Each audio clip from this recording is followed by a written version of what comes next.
जय हिंद। ये video SSC CPO जो अभी एग्ज़ाम 9 से 11 नवंबर तक के बीच हो रहा उनके लिए है।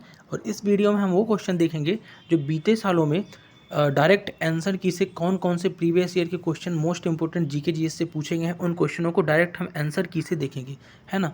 जिनका भी आज एग्जाम है उनको मेरी तरफ से बेस्ट ऑफ लक, और जिनका आगे है उनके लिए वीडियो बहुत इंपॉर्टेंट है। ठीक है, चलो पहले क्वेश्चन से हम देखते हैं। सबसे पहला क्वेश्चन जो आपका पिछली बार सीपीओ में आया था क्या था कि वस्तुओं के निर्यात और आयात के संतुलन को क्या कहते हैं। तो वस्तुओं के, हो सकता है आपको क्वेश्चन थोड़ा छोटा दिखे इसलिए मैं बोल रहा हूँ, वस्तुओं के आयात और निर्यात के संतुलन को यानी बैलेंस को क्या कहते हैं।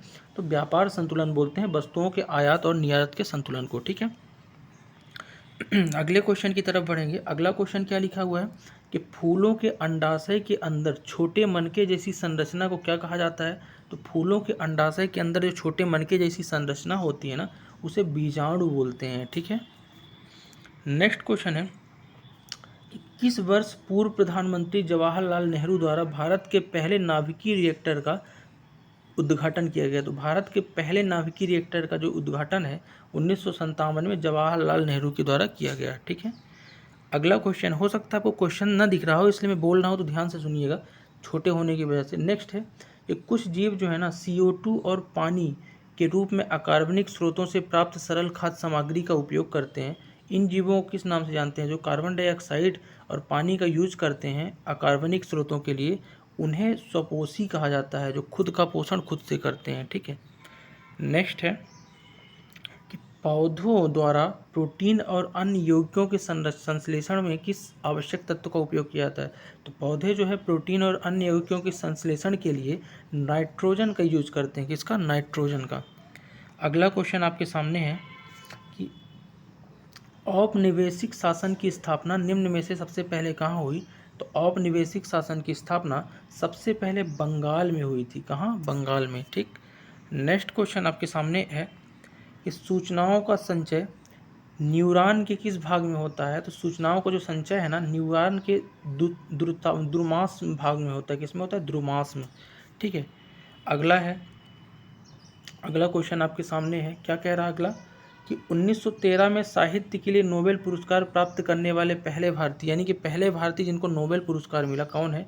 तो जवाहरलाल, सॉरी, यहाँ पे नोबेल पुरस्कार प्राप्त करने वाले पहले भारतीय हो जाएंगे रविन्द्रनाथ टैगोर। गीतांजलि के लिए इन्हें मिला था। ठीक, साहित्य का।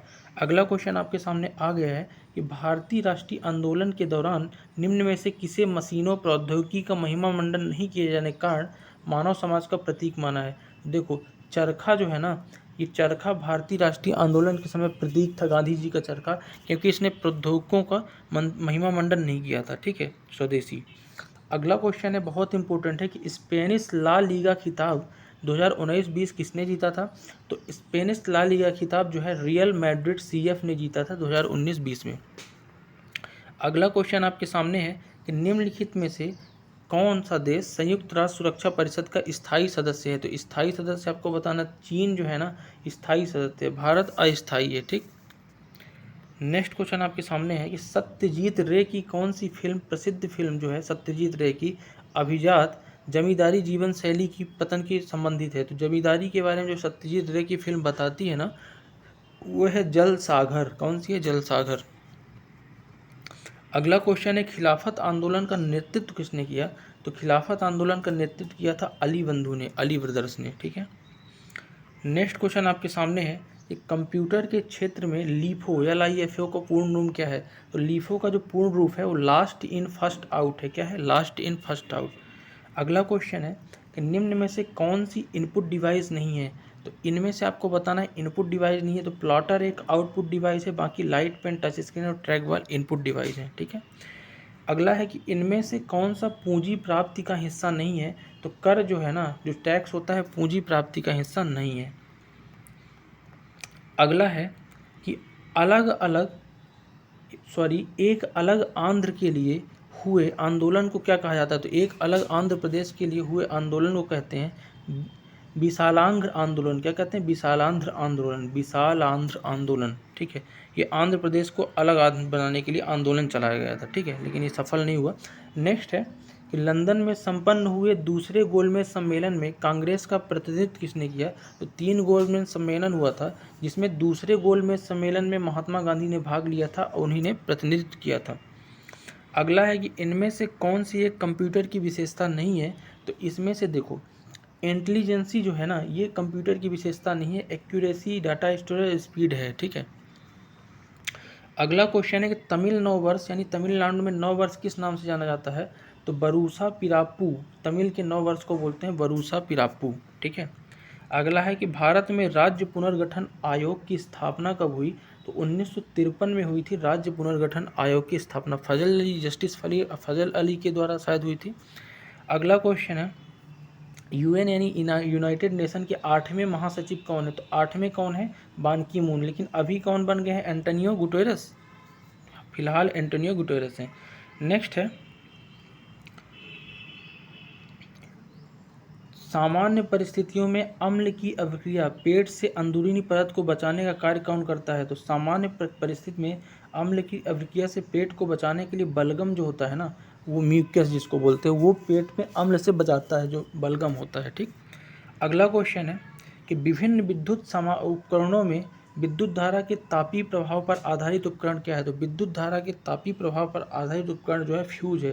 फ्यूज कम गलनांक के होते हैं, जब ओवरलोड होता है तो ये टूट जाते हैं ताकि शॉर्ट सर्किट और कोई गलत चीज़ ना हो, यानी कि आग उग ना लगे। ठीक है। नेक्स्ट क्वेश्चन है कि तंजावुर का मंदिर जो है चोल वास्तुकला का उदाहरण है, इसका निर्माण सम्राट किसने कराया था? तंजावुर का जो चोल वास्तुकला का उदाहरण मंदिर है ना, इसका बृहदीश्वर मंदिर बोलते हैं। इसे कौन सा मंदिर बोलते हैं? चोल सम्राट ने कराया था बृहदीश्वर मंदिर। अगला क्वेश्चन है कि निम्नलिखित में से कौन सा शहर वहाँ स्थित राज्य की लगभग आधी कपास मिलों के साथ महत्वपूर्ण केंद्र, यानी कि सबसे ज़्यादा कपास मिल कहाँ है? तो कोयम्बटूर में है। कहाँ है? कोयम्बटूर में। अगला क्वेश्चन है कि भारत में 1967 में पहला प्रयोगात्मक उपग्रह दूरसंचार अर्थ स्टेशन कहाँ स्थापित किया गया? तो पहला अर्थ स्टेशन जो है ना, अहमदाबाद में 1967 में स्थापित किया गया था। अगला क्वेश्चन आपके सामने है कि निम्नलिखित में से कौन सी भारतीय खदान दुनिया की सबसे बड़ी यूरेनियम खदानों में से एक है? तो सबसे बड़ी यूरेनियम खदानों में से भारत की तुम्मलापल्ली खदान है। ठीक। अगला क्वेश्चन है कि अंतर्राष्ट्रीय नृत्य दिवस कब मनाया जाता है? तो अंतर्राष्ट्रीय नृत्य दिवस जो है ना, हर साल 29 अप्रैल को मनाया जाता है। अगले क्वेश्चन की तरफ बढ़ेंगे कि उस विकल्प का चयन करें। ये जो तीसरी, ये तो आपका रीजनिंग का शायद आ गया है। नेक्स्ट है कि हाल ही में देना बैंक और विजया बैंक इनमें से किस बैंक में विलय हुआ है? तो देना बैंक और विजया बैंक का बैंक ऑफ बड़ौदा में विलय हो चुका है। ठीक है। अगला क्वेश्चन है किसी धनराशि पर 2 वर्ष के लिए 10, ये भी थोड़ा मैथ्स के क्वेश्चन आ गए हैं एक दो। ठीक है, एक सेकंड। हाँ, ये देखते हैं, एक सेकंड। अगला क्वेश्चन ये है कि एक सैनिक स्कूल में करियप्पा, कारगिल, कटारी, मानेकशॉ, सुब्रतो 5 अलग अलग सदन हैं। कारगिल, सुब्रतो, सॉरी, कुछ क्वेश्चन जो हैं आपके यहाँ पे किससे आ गए हैं? कुछ क्वेश्चन आ गए थे आपके जीएस से। ठीक है, सॉरी, मैथ्स रीजनिंग से। तो ये था हमारे मोस्ट इंपॉर्टेंट जो क्वेश्चन, जो आज की वीडियो में मैंने सीपीओ के जो आंसर की से बताए हैं, जो जीके जीएस क्वेश्चन पिछली बार पूछे गए हैं, ऐसे ही क्वेश्चन आपके इस बार भी आएंगे। तो तैयारियाँ आप लोग अच्छे से करिए। बाकी वीडियो तो हम लेके आ ही रहे हैं जीके जीएस मैथ्स का, तो आप उसको प्लेलिस्ट में जाके वीडियो सेक्शन में जाके देख भी लीजिएगा। बाकी मिलते हैं नेक्स्ट वीडियो में, तब तक के लिए जय हिंद।